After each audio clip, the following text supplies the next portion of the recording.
Hi, I'm Alden. And I'm Calden. We're Good Twin, Bad Twin. Today we have a real treat for you. Someone real special. Academy Award winner, Oscar winner. Comedian, actress, you name it, she's got the talent, and she's going to drop a bunch of nuggets for you, so this is one that you don't want to miss.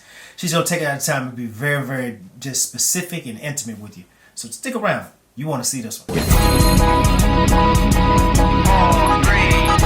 1.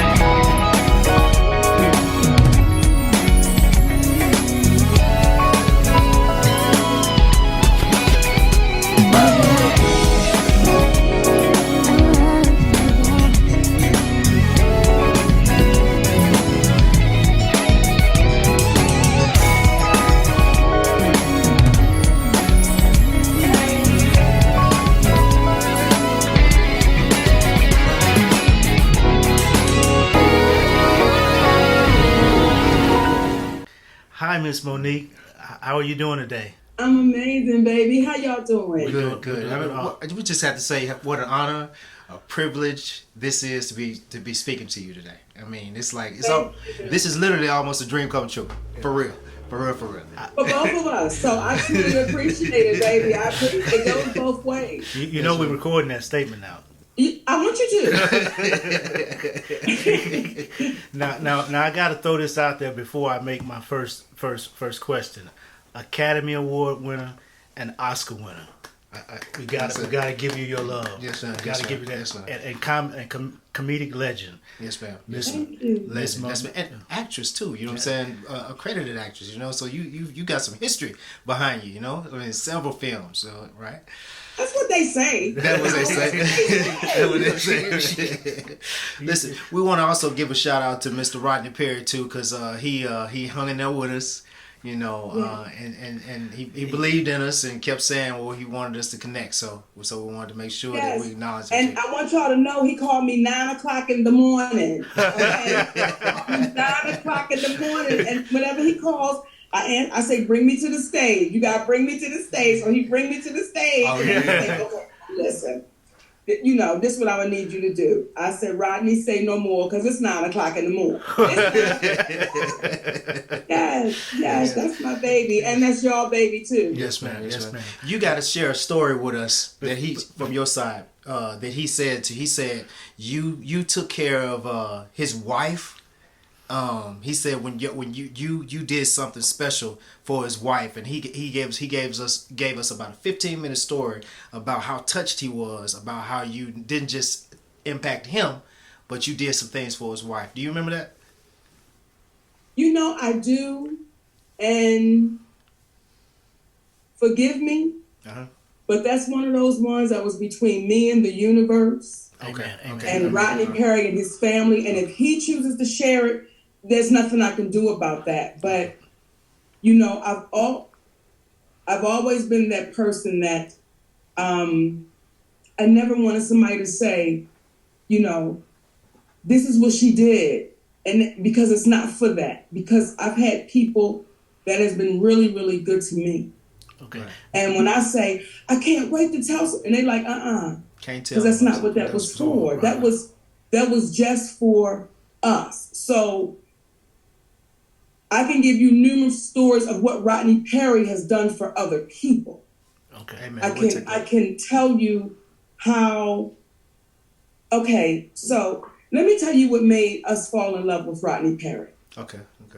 So I saw him one night at the Comedy Store, right, in LA. And when I tell you, he was gut bucket funny. Right. He wasn't politically correct funny. Right. He wasn't trying to get a TV show deal funny. Right. He was dark liquor in the basement. Right. You might tinkle on yourself a little bit funny. And Right. I was just watching this fearless man on stage, but I also saw this love that was just oozing out of him. Yeah. And that was my first time seeing this man, right? Right.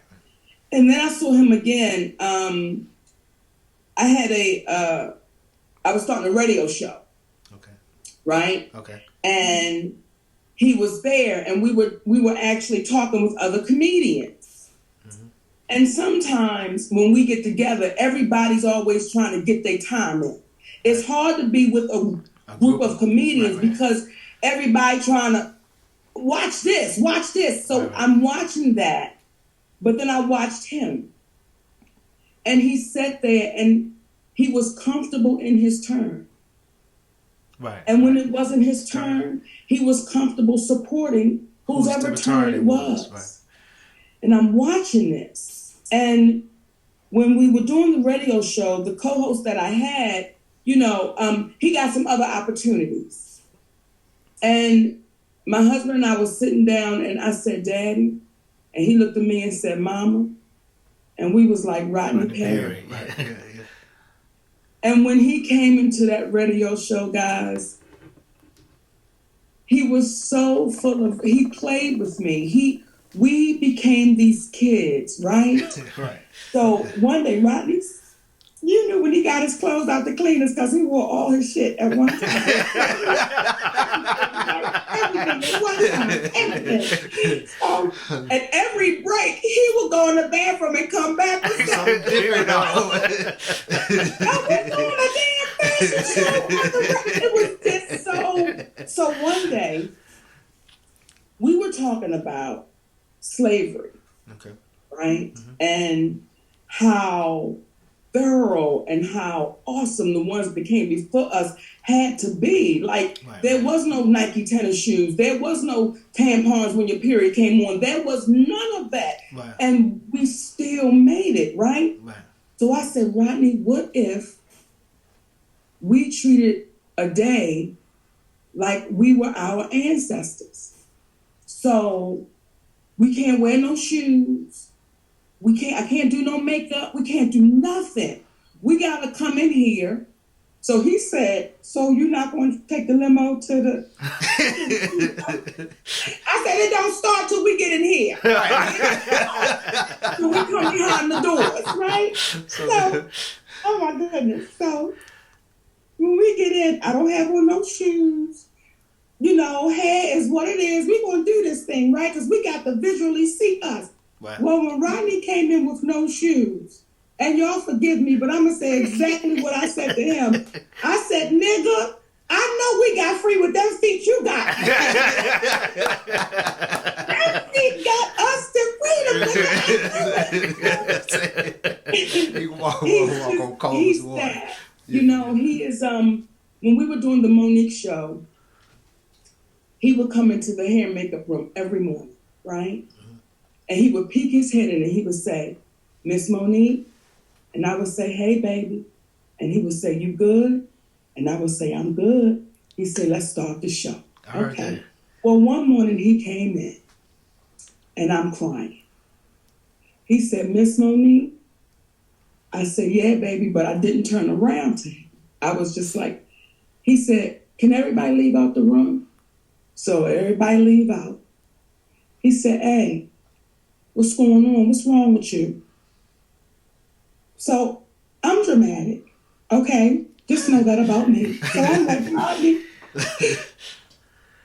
I'm on my period and I am just emotional right now. He was like, what? I said, that's all that's wrong with me, nigga. I'm just on my period and my feelings is everywhere. He said, you made me clear the room.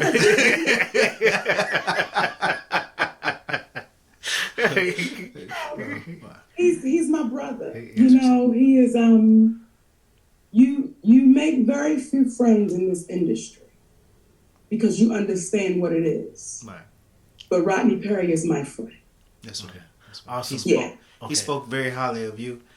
And he told us one day, he said, we had an opportunity to go to 2 different shows with him and go to like what we consider the back room and the green room. That's not a a pub or something like that. It is what it is. And he said, I'm comfortable in my skin. I'm comfortable in my star.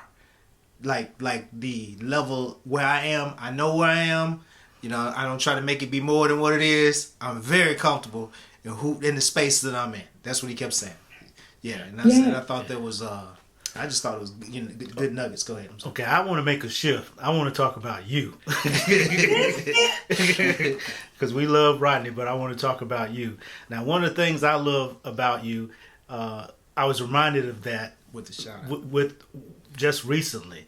because you and somebody else I like that's up and coming. You did a shout out for Miss Tabitha Brown on Instagram about some was it some hors d'oeuvres that she made? Yes, some deviled eggs. Deviled eggs, yeah.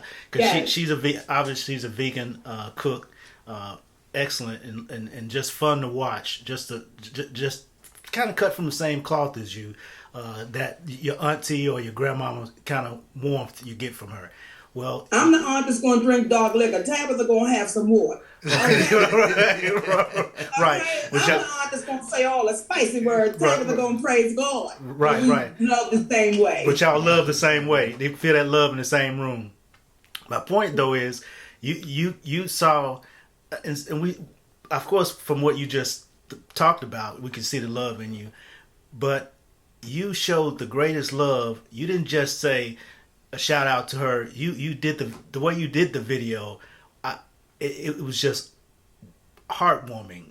Besides comedic, how you brought it out. You took time to develop it and walk it through. I was like, look at these skills at work in just a simple video. And then you gave her some overwhelming love. It reminds me of the story when you talk about how you met Patti LaBelle for the first time, and you would like the 301st person in line, and she had hugged everybody for 2 hours after singing for 2 hours, and she hugged everybody in the line as though she was showing them pure love. And then when she got to you at 301, she showed you the same love that she showed the person at number one. And I feel like when you did that video, it was like you were giving her a hug or showing that love. Actually, every time I see your interviews, you in comedy, you it's like you exuding or you exploding with love, and that's why one of the reasons I was dying to sit down with you, right. just so that can come out and we could say, and it could be seen and we'd be a part of showing that. So yeah. Because I was gonna say most people, and I know we ain't got to a whole lot of questions yet either, but most people like to talk. I know when they talk about Monique, they want to talk about an era of 2009 and 2010. They want to stay in that space and then move forward from there. I wanted to go back to when you did a comedic routine. I call it the classics, because you had Ricky Smiley. Oh God, Tracy Morgan, and I can't remember. It was two other comedy, Batcher, I think it was. But anyway, you came up to the mic and you hit one of these numbers, and did the joke where you blew the talking about how old he was. He was old as dirt, and you blew pot at your hand, and of course everybody went crazy. If you hadn't seen the YouTube video of it, you got to see it. I'm not doing it justice, but can you tell us, talk to us about, I guess where you came from up to now, and I guess a brief journey, because I could talk about the Parkers in 1999. You know what I'm saying? Because of course that event happened before the Parkers, or before first of Moesha, the Parkers. We could go down the history, but I'd like for you to kind of tell parts of your journey. I don't want to deal on the 2009. Because I think you people had to grow and they developed. There were things that you did, the great accomplishments before 2009 and 10. You know what I'm saying? I think, but tell us some of your journey.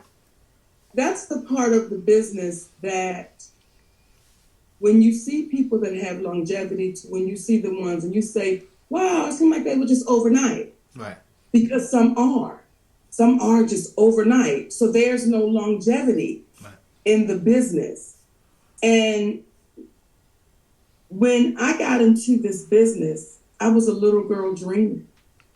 I was a little fat girl dreaming, and I've never stopped being that little fat girl dreaming. So the dream has never stopped from that first day to this day right here. So when y'all said to me, we're so honored to have you. Well, y'all are part of my dream because I'm honored to be here. See, this was a part of it. This was, oh my God, one day people gonna want to talk to me. Amen. Well, y'all are those people. Amen. And that journey for me was, I never had a plan B. I never said, if this shit don't work, I can type, because I couldn't type.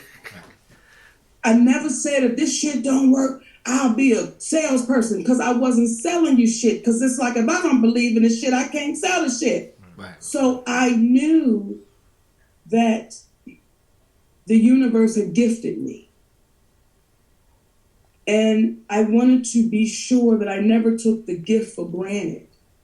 So when you say, tell us about before 2009, if you talk to somebody that's been knowing me since I first got started, they will say to you, the first time Monique stepped on stage is still Monique stepping on stage, because I never took the people in front of me for granted. Amen. You know, being out there on that road as a Black woman back in the 90s, there were no cell phones. There was a pager, baby. There was no GPS. Nope. And I had a Ford Festiva 4 gears AM radio, so when that ass got out of reach of some music, I was a country rock listener, okay? So I could sing you some Ned Leppard shit. I could sing it. There was no security. There was no hair and makeup. There was no wardrobe team. It was you. And it was you in this dream. And it was you saying, oh my God, one day the world will know my name. And you kept striving for that. So the journey before I got to where the world knew me, I was always a fighter. People that know me will tell you, because people say, oh, Monique just start acting like that because she won a trophy. No, baby, the niggas that know me know I will fight a nigga. But only if I'm being mistreated. Right. Only if, and see, in this business, to be a Black woman and be a comedian, and at that time it was Monique, Samora, Adele, Laura Hayes, Cheryl Underwood, Montana Taylor, Melanie Camacho, and Wanda White, now Hope Flood. So, and then out of them, then you had the Queens. So it was this band of Black women that we knew this day would come, but we couldn't stop fighting in those days. Right. Like, there will be promoters that will tell you, listen, call 911, nigga, because you're playing with my money. So let's call the police now. Okay? And I'm not saying I'm going to whip your ass. You might whip my ass, but let's call them, because ass whipping is going to happen if you don't have my $25, nigga. $25, I want it. So that, and two, what was different? That's a great question. I was a different mother than I am now. Amen. You know, I have a son 30 years old. And for a long time, we didn't have a relationship because I was locked into being famous when he was a little boy. I wasn't locked into PTA meetings. I wasn't locked into going to the sports functions. I wasn't locked into reading stories at night. Appreciate your vulnerability and your honesty. Huh? I said appreciate the vulnerability and honesty. Well, I think that's the part that we really need to, because y'all see a certain part. Y'all see the red carpet, you see the hair and makeup, you see the glamour, baby, you saw Nick and father, but you didn't see Shalon's mother. Right. And Shalon at times didn't see his mother. And I remember him saying to me when he became an adult, he said, that's what you wanted. It's not what I wanted. I didn't want to do the red carpets. And I looked at him and said, I thought everybody would want that. Who wouldn't want to be famous? And now you're looking at a fat Black girl from Baltimore. How many fat Black girls do you know? So I never even considered it. I thought, we're going to Shaq's party. What you mean you don't want this? Nigga, what is wrong with you? We're in limousines. We're driving first class. We're taking vacation. I never considered looking at my son and him saying, all I want to do is hold your hand and go to the park. Wow. All I want to do is you to cook me dinner. I don't need nobody else cooking me dinner. I don't need no. So that before that time was, I was pressed to be famous. And it was right there at my fingertips, baby.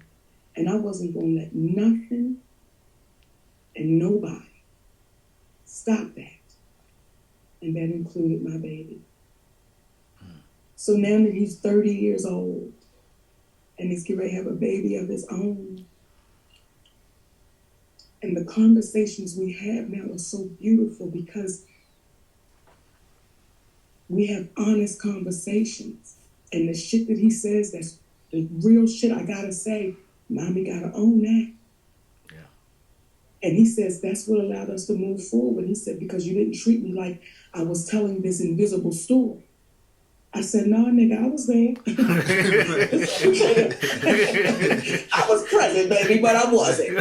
So I say to especially Black women that get into this business, if you can know your priority from day one, you're going to be good. And my day one, I didn't know the priority. It took me 3 marriages to understand the priority. What is that priority? My family was first and foremost, baby. I wouldn't give a fuck if Jesus himself showed up and said, we need you, nigga, that my kids got a baseball game. You knew that, but you gonna show up now? I'm not coming. So it is truly, before I'm anything, I am a wife and I'm a mother. All that other shit, that fall where it fall. Because when I'm taking my last breaths, guess who won't be by my bed? None of y'all. Yeah. Guess who gonna be there? That fine husband I got, and them beautiful babies, and hopefully all their babies. And I'm gonna tell y'all a little something about me, okay? Just so we know who I am. I done told my children, if I leave before your father, just so we clear, I want everybody around me. And that last 5 minutes, I want everybody to leave so I can get another 5 minutes in with my husband. I don't know how we're going to work it out. I'm going at the same time. Hello, Jesus. I'm ready now. We're going at the same time. While we laughing, what makes you, what's funny to you? Are you ticklish? I've always wondered. Am I physically ticklish? Are you physically ticklish? And what yes, sugar. Don't put your hands on my feet. Don't kick niggas in the mouth. Hands on my feet. Yes, ticklish on my feet. Okay, I wondered that. Yeah. So, what's comedy? What's comedy to you? What makes you laugh? Everything. I remember when I couldn't figure out how to speak about molestation on stage. I couldn't figure out how to do that. Because how do you make that funny? How do you work with that, right? And I remember telling my husband the first time it happened, right? And I said, because it's the truth, I said, my brother gave me a Snickers. And he said, bitch, you've always liked snacks.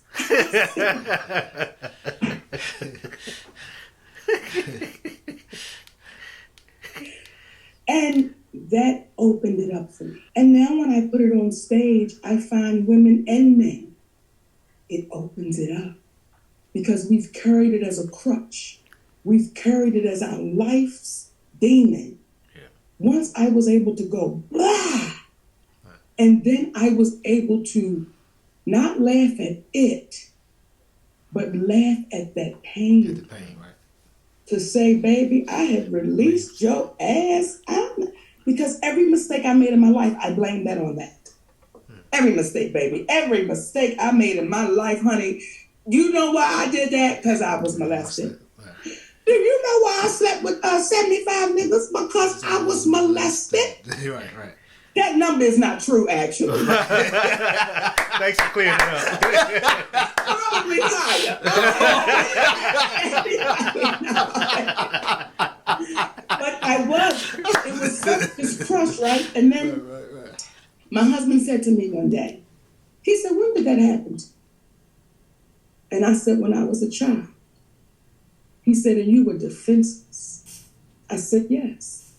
He said, well, now you are an adult. And every decision and choice you make, you are responsible for it. You are no longer defensive. So the moment you put those crutches down and you stop holding on to that for your poor choices and decisions is the moment you grow. Well, I had to catch my breath because I was like, well, okay, nigga, I wasn't expecting that. I thought you were supposed to say what everybody else said. Oh, I understand. And you should say painful. He said, no, it's unacceptable.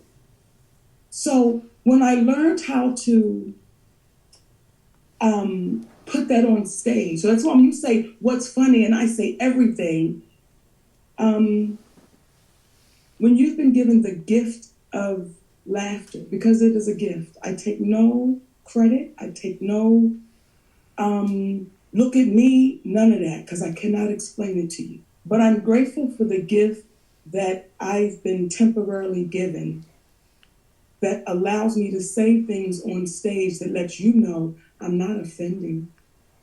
I'm saying what's true, but we're sharing such a moment of love. You don't walk away with, what'd she just say? Right. Wait a minute, did she just call me a fag? Wait a minute, bitch, what she because we're having a conversation, though I have the microphone. So to say, I'll give you an example, right? One night I'm doing a show over in Vegas, okay? And there was this little baby over at the marijuana shop because marijuana in Las Vegas is legal. That's legal, right. God has touched upon their spirits. And so anyway, right? The little baby that worked at the shop, everything about this baby said he was gay. He was a sweet baby, just beautiful. And when I would go over to visit the shop, it's like, hey, my sweet baby. He'd be like, hey, Miss Monique, hey. So we're having wonderful conversations. He brings his father to the show. Okay. Well, I know his father's got to know that his son is a homosexual. He's got everything about you says I am a flamboyant gay man. Okay? So I said to the father, hey, sugar, and I want to applaud you because a lot of black men have a hard time with their black sons being openly gay. Well, the son says, Monique, I'm not gay. Then the father says, well, ain't nothing wrong with a little dick and nuts every now and again. Oh, so the daddy was, though. One another. No, he was too. Oh. But him and his father just never had that conversation. Yeah. So in the midst of laughter, both of those two beautiful black men were able to introduce themselves to each other at a comedy show in Las Vegas. So when you say what's funny, everything, because laughter makes you unguarded. Laughter makes you listen different. Like it makes you be like, I want to be messed up, but it's funny. It's funny. And then it's true. Yeah. It takes away the pain. Yes. It takes away the pain. Yes. Yeah.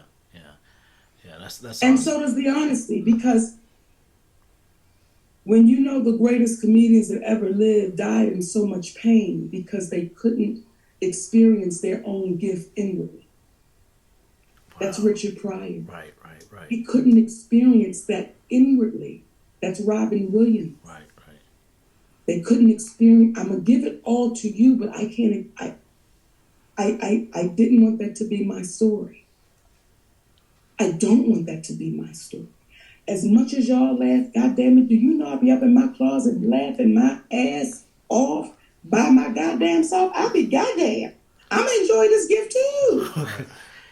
Oh, baby, I know my kids be like, is mommy crazy?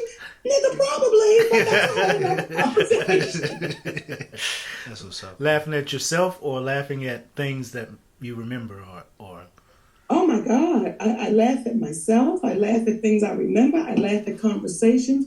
Because if I had a conversation at 25, that conversation is now different at 53.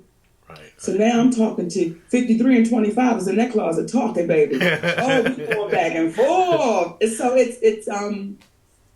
it's wonderful to be free. Well, I gotta ask, since you own that in that vein, so to speak, and almost retrospectively talking, is there anything looking back that you could say I would have done that differently? Besides the moments that you spoke of clearly, you spoke about the relationship between your son. Is there anything in the industry, or I mean, because I'm gonna say this, and I don't mean I don't want to make it seem like I got an opinion of it, you know, because I really don't. I really don't. After the 2009 there were a lot of people I felt pointing the finger, trying to do some labeling, and you know, you even had the conversation with Steve Harvey, and that to me got demonstratize. It was almost like she's the big bad wolf, you know what I'm saying, so to speak, you know. And I was just saying, if you had to look back and say, I didn't tell the Academy, screw you, you know what I'm saying, I mean, if you had to look back on it and say, well, what would I do? Would I do anything different? If anything, and maybe the answer is I do it all the same, you know. But I just wanted. That's a beautiful question. Yes, ma'am. That's what's up. I did nothing wrong. That's what's up. That's why I would do nothing different. You know, people have asked me in reference to that, you know, weren't you scared? Like, that's Steve Harvey, that's Tyler Perry, that's Oprah Winfrey, like, that's Lee Daniels. It's like, listen, y'all, I wouldn't give a damn if it was Jesus. Yeah. If you wrong, nigga, go get your father. Right. Go get God, nigga, right. Because right is right and wrong is wrong. And I think that we've gotten so conditioned to know our place, stay in line, get in order, and just don't make no noise. Well, when you know the history of us, see, I made it my business to know the history of us. I made it my business to read Hattie McDaniel's story. That was going to be something I pointed out, because you wore the white carnation in respect to her, so I wanted you to say why. Why? Yeah. See, because she did everything right, and she still died broke, and she still died alone, and she still died unhealthy, and she did everything right. I'm gonna show up for my black groups, and I'm gonna give y'all my services for free. And I'm going to show up for the white groups because y'all want me to play this maid and this mammy, but the money you paying me, I wouldn't ever make that being a maid. You're not giving me any roles for me to play a lawyer or a doctor or a detective. These are the roles that are afforded to me right now. And I know if I take this shit right now, the little girl that comes 100 years after me, maybe she'll be able to walk through the door differently. See, I know her story. That's why I wouldn't do anything different. I know Eartha Kitt's story when she simply said, how do you make it better for my people? I don't know of the black women that stood around her. I don't know of the black men that stood around her. I'm not saying they didn't. I just don't know of them. See, when I read Fannie Lou Hamer's story, yes, Mississippi, I don't know of the piles of black women that got around that black woman and said, we will stand together. I don't know about the black men that did it. When I read Georgia Gilmore's story, and that's a name very few people know, but Georgia Gilmore is responsible for the bus boycott being able to continue.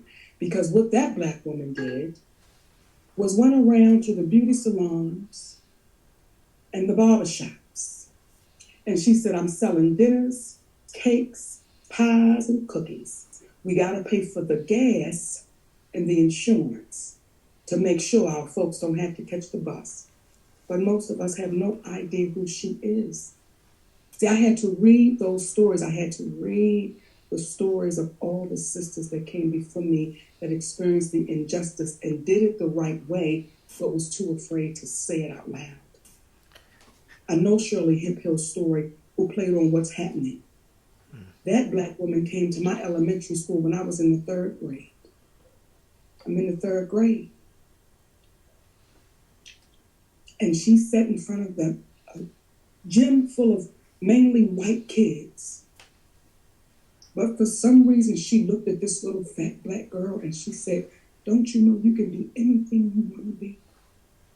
So to know that that woman died in a 1-room fucking room, and all this shit, I know their stories. So when you say to me, could I have done it differently? I wish I'd have been louder. I wish I would have been even louder, because I'm not going to stop. But because of all the sisters that came before me, and they said, well, if I say something, and then the ones that said it, see, they didn't have a husband that was going to stand with them. They didn't have children that was going to stand with them. My children look at me and their daddy and say, I'm proud of y'all. And when I tell you my family took a financial hit, please hear me. We took a hit. But when my children look at their mommy and daddy and say, I'm proud of you. See, when my son, who's getting ready to graduate, says, listen, the kids was trying to tease me in school because I ain't have the latest and the sharpest. And I had to tell them who my mother was, baby. So would I do it differently? Would my sister Whitney Houston say, hell to the no, no. Whitney. Yeah. That's what's up. I actually, you changed my opinion about it because how loudly you were saying it. I was so rooted in my thought. I'm thinking, just accept it and go on and promote it free, and that's just what you do. Why? But when you said it like that's called slavery. When the way you do it for free. Yeah. When you said it like and that, that's what we've been doing. I'm sorry. Right. No, I'm just saying though, when you said it like that, the reality of it. Wait a minute. I wouldn't do that. Because one, I would be asking for something different. I'm not going over there to do that when I gotta come. I gotta do this out of my pocket for you, and I already did. Wait a minute. We're winning the. You want me to campaign for this award, which means you've seen the show. It's a success. I've done my part, and you paid me pennies. Yes. You paid me pennies. Well, let me be clear about that. Because I never want people to think I had an issue with what I got paid. No. That it was wasn't an the point. independent film. Right. When who I believe was my friend, sent me that script, I was like, you gonna trust me to do that? Yeah. He was like, bitch, can you believe that, bitch? Oh my God. So it was challenging. Amen. And I remember Lee Daniels and I were in the dressing room one day, and we were having some Grand Marnier and crab legs, okay? That's why the way this ended up was so like, brother, for real? Like, you gonna play me like that? Like, so he says to me, bitch, I really got you paid this time. Now, my pay was $50,000, right? And I said, Lee, let me be clear with you about something, baby. I make $50,000 in a night to walk on stage and do between 45 minutes and 60 minutes of a routine. This was done for the challenge and for you looking and trusting me to be able to pull this off. It never had anything to do with the money, brother. Never. Now, what he told me was I own 5% of the movie. Okay? And this is my fault. So I want to be clear when I talk to the young babies out there. I trusted my friend. So I signed that contract. because I trusted my friend. I didn't think that. I'm not thinking my friend going to try to scam me, or I'm not thinking that. That movie cost, well, they bought the movie for $10 million. That movie made $63 million in 1,000 screens. Yep. That's a $53 million profit. Yeah. If I got the real ownership of that movie, which is 5%, that's a wonderful payday.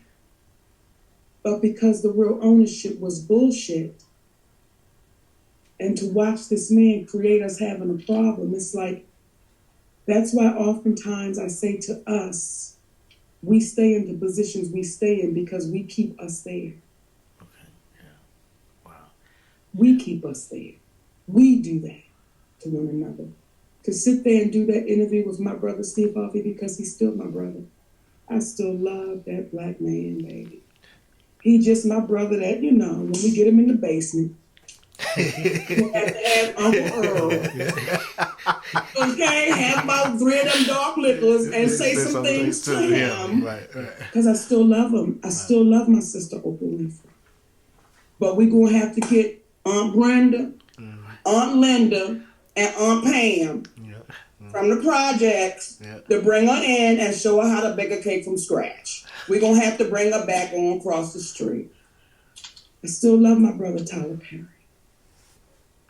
We're going to have to get Madea to talk to Tyler Perry because Madea is a real bitch. Tyler Perry is something different. Ow! I want to slide some in. We have our own Steve Harvey story. I hope it's funny to everybody, or at least entertaining. We've been on this guest on the Steve Harvey show. We were not twinning it. Not guests. He has twin daughters, right?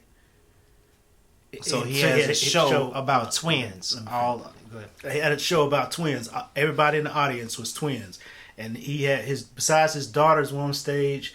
There were a couple of other twins on stage for whatever reason. One was anyway. That's I'll be all day trying to remember how to describe them. And some doctors or something was on stage. Well, anyway, we were in the audience. I contacted a producer that I knew, that I had recently met online, and she connected me to the show, and it was like they wanted twins with a story. I'm a veteran. We both veterans, Army veterans, and Marine Corps. We're both in the Marine Corps together, actually. And then I went on to be in the Army as an officer and served in Desert Storm and stuff. But anyway. All right. High five. They have put my ass out of there. But when we were there, doing a segment of his show, where at the end of his show, he does this motivation. He was doing his motivation. When he had the show, he was doing a motivational speech, encouraging the audience to dream big and be what you want to be and things like that. We're sitting here thinking, I forgot to bring this point out. When we was talking to the producer, part of the pitch wasn't just us being a veteran. They knew that we had this show, and they were going to pitch it as these are the guys that want to take your spot. So, right. It was going to be like doing the Ask Steve segment. We're going to talk to we got somebody that wants to challenge you, Steve. They want to take your spot. And that was going to be our pitch on the show. Well, that never happened because during the show, his daughters recognized a lady sitting right next to my brother. She because I'm thinking when she looks up and his daughter looks up in the stands and pointing at us, I'm thinking, man, this is it. We getting ready. This is going to be our moment. Well, she was pointing at the the twins next to us. That they were her hairdresser. That was her hairdresser a while back, and she just loved the way she do her hair. And they had a story history or whatever, so they mic'd them up and called them down to the stage. The next segment came. The twins pointed up in the audience again, and I'm thinking, man, here we go. And this lady was a doctor of the twins in the audience. So they mic'd her up, and everything like that. So we didn't get our segment. No worries. So during the Ask Steve portion, he's doing that motivation. It's powerful. You have to see him do it. It's just as powerful. You see it on YouTube in person. Watch him tell. I don't know, something about him. The way he can really charge you up. Talking about dream big and his story, and so we're thinking, well, maybe I'll just stand up and tell him. We got a local television show. It's on the internet. It's got it's gotten a little traction. Maybe that's our dream to have a show like your show, and see what he says. Well, he asked some of the audience members, tell me some of you guys' dreams. Well, we knew some twins from Chicago, some bad twins from Chicago, and one of them screamed out, television show. And then he say, television show? What's the name of the show? And then she says, Good Twin, Bad Twin Unleashed. That's the name of our show. It's Good Twin, Bad Twin Unleashed. He says, Good Twin, Bad Twin Unleashed? What is that? And he went on about 3-4 minutes ragging that name. That's not the name of a show. That's the name of so-and-so, so-and-so. That's what you would call so-and-so, so-and-so. You wouldn't call a show that. You call so-and-so, so-and-so this. Every time he reeled off a joke, because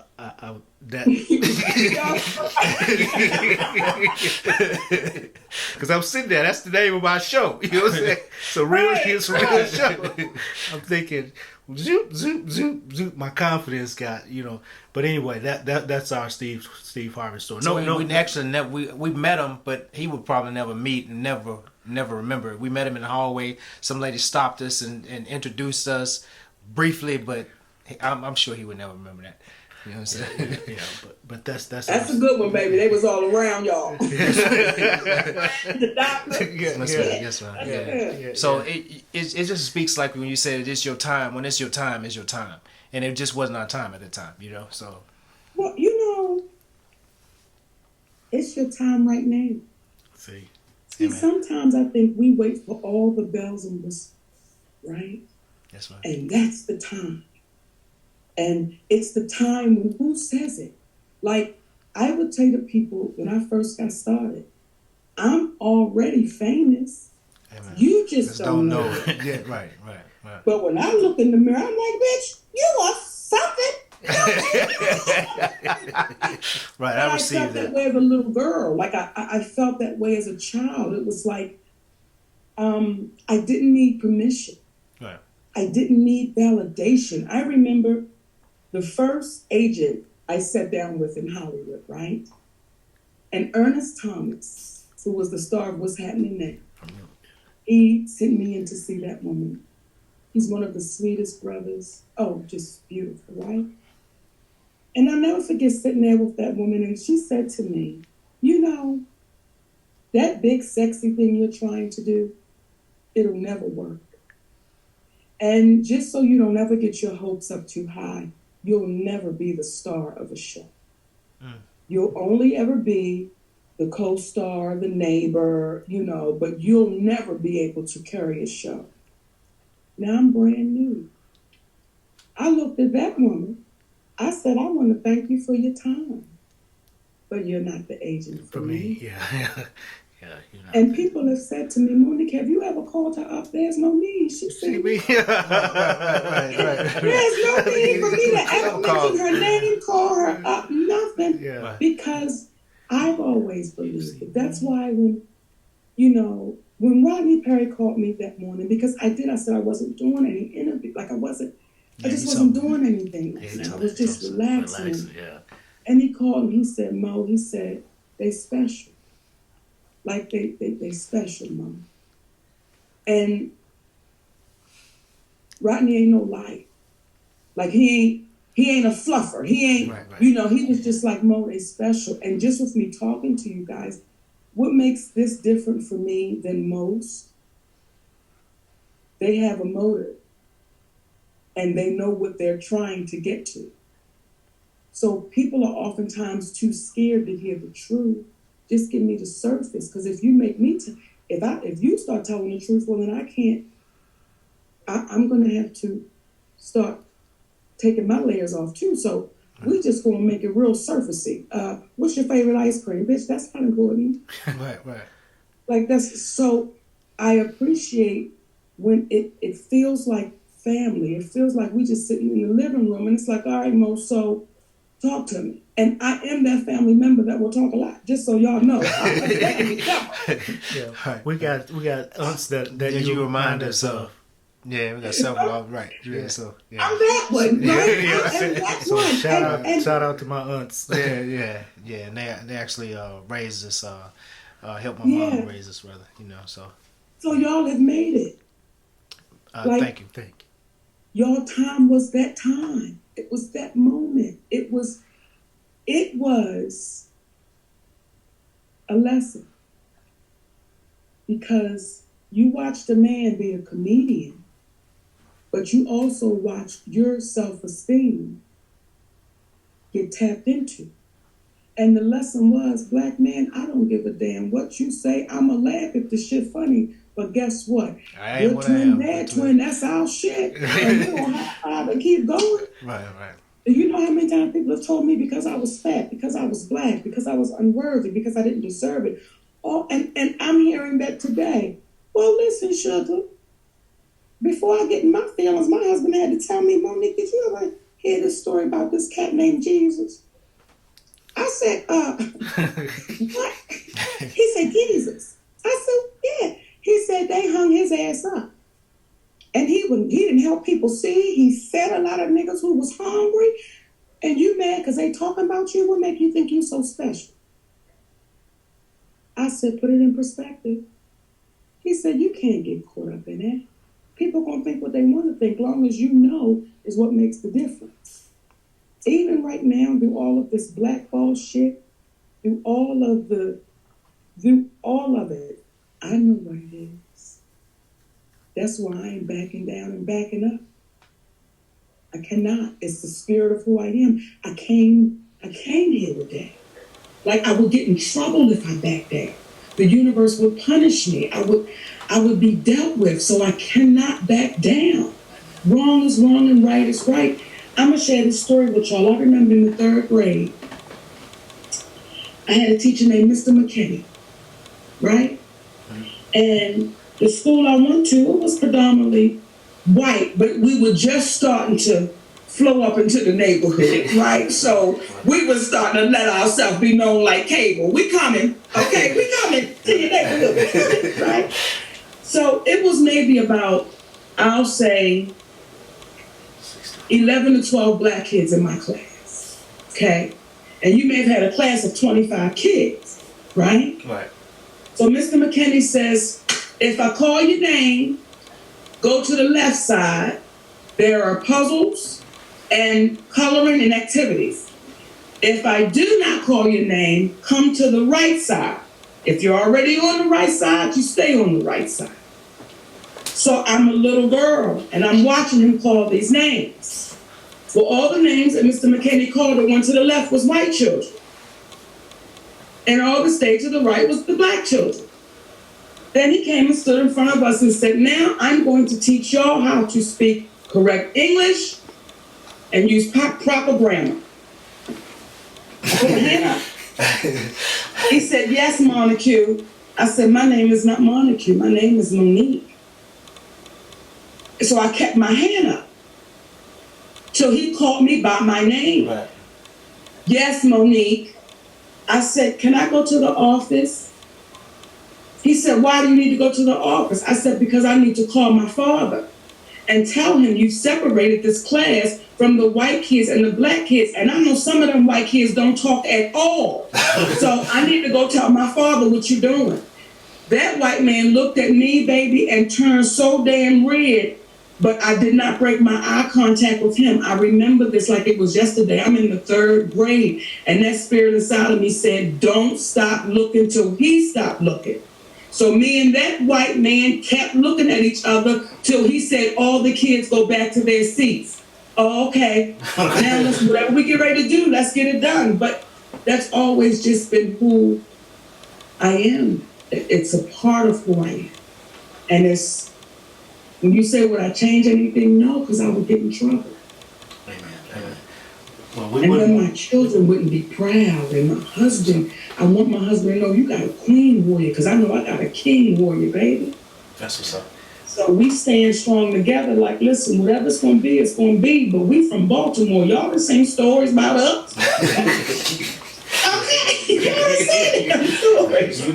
We was raised, you don't let nobody bully you. And if they do, you got to step to that bully and let the bully know, let's handle this. Well, Oprah Winfrey, Tyler Perry, Lee Daniels, Lionsgate, they're bullies.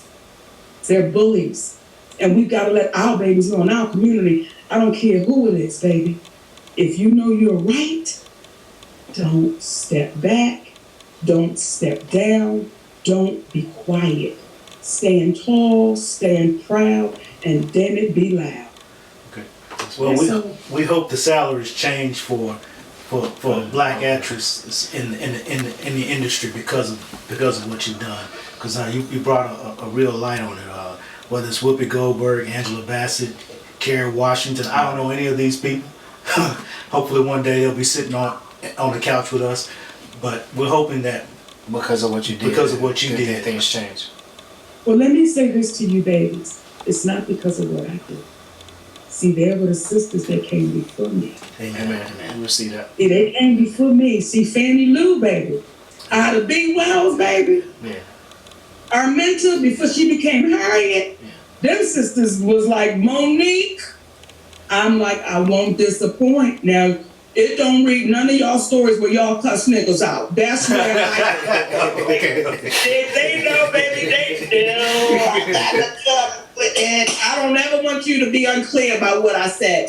So I don't have $20 dictionary words. I don't know them. I don't know them. Words I know, we were clear at the end of the conversation.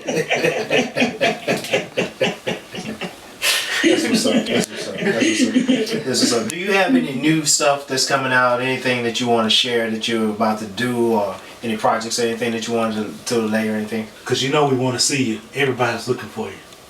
Well, I will be at Chuckles. I will be at Chuckles May 28th, right? That's right. That Friday and Saturday. And I got to tell y'all something about playing the Chuckles. Chuckles to me is the juke joint.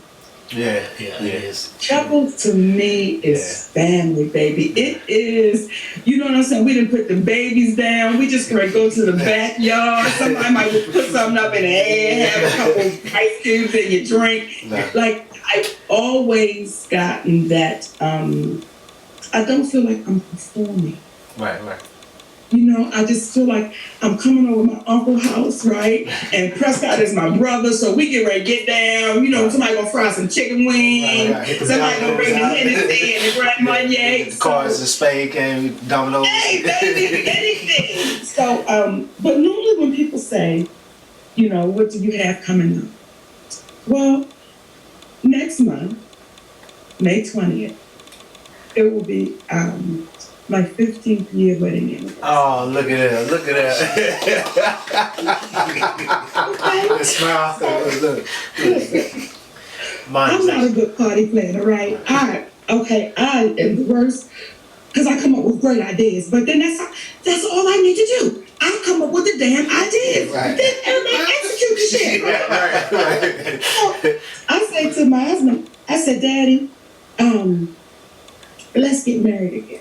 Oh, wow. He says, listen, I don't need to marry you again. I did it one time. And that's for the rest of our life. I was just like, listen, you can say all the right shit to me. Okay, you be making me blush. But, and I am excited because, like I said, this is my third marriage, you know? And this is really my first marriage because it's the first time I've known my place. Right. Like, it's the first time I've known my place as a wife and a mother. And I'm not trying to be no boss. And I'm not trying to be empowered and independent when I'm home. And don't you know, when I'm home, I'm so damn independent in that kitchen, baby. The shit I be cooking, let me tell you something. If I could be pregnant, I'd be pregnant all over. I heard that. Well, I had to tell you, Maya. Go ahead. I'm sorry. Go ahead. And I'm also working on I'm getting ready to become a first-time biological grandmother. My son. Yeah. I have great nieces and nephews, but I'm so grandmother to them. I say they're my grandbabies, but they're my great nieces and nephews. So I'm doing the best I can with my health because I want to be able to run up and down, and I want to go to my grandbabies' way. I want to take them to kindergarten the first day. I want to go up to the school and read story time. And I know they're going to say, Miss Monique, you can't cuss. Yes, I can, because that's how the story moved me. So I'm excited about, that's what I'm working on. I'm working on giving my family the best of me, baby. I'm working on that. When you walk out our front door, there's a picture of Sydney's grandmother and my grandmother. And the reverence and the honor that we have for those women. I'm working on that. I'm working on, when I talk about my grandmother, baby, come on now. She was a piece of peach cobbler sweet potato pie all put together, pound cake. Yep. That's kind of sweet she was. But I want my babies to feel that way about me. Right. So that's what I'm working on. That's awesome. That's awesome. Thank you. We're not going to keep you much longer. We certainly appreciate every minute of the love and time that you've given us. Yeah, speaking positivity into us. Thank y'all for having me, babies. Yeah. Thank y'all. And okay, so y'all are fraternal, right? No, we actually are identical. I just got my beard going a little longer than his, but we're identical. We're identical. Okay, so let me tell you what got me messed up. Y'all know I have twins, right? Okay, yes, ma'am, I do. Yes, okay, and they are fraternal. Okay. But what's beginning to happen, the older they get, they're starting to look just alike. So I'm like, that's why I was looking at y'all like, okay, they were fraternal, but now that they're older, they're starting to look alike. But no, okay, y'all was at the same time. I'm the oldest. How many minutes? How many seconds? 23 minutes. Yeah. Okay, that's a gap. That's a gap, buddy, because my babies is 3 minutes apart. That's right. Yeah. 10 and 10:03. But see, but they hold on to it. I baked a little longer, so I got all the suaveness and swag. Listen, let me tell you, this is the funny shit. This is the funny. Now, Jonathan, which is the one that came at 10:03. Oh, baby, he in the fashion. We're gonna put it together. It's got to be together from the top to the bottom. Now, my David will put on some overalls and a goddamn Kermit the Monster shirt and be just as happy. But Jonathan, that younger twin, he got to put it together. Yes, ma'am. Oh, it was so enjoyable, brothers. Thank you so much for this. Yes, ma'am. Thank you. Much love and much continued success. Yes, ma'am. Thank y'all, babies, and I'll see y'all at the show. Yes, ma'am. Thank you. Okay, my babies. And y'all know I don't know how to sign off, so just keep doing what y'all doing. Take your time. Tell Miss Sydney we said hi. Yeah, tell her. Brothers. Thank you. Help me.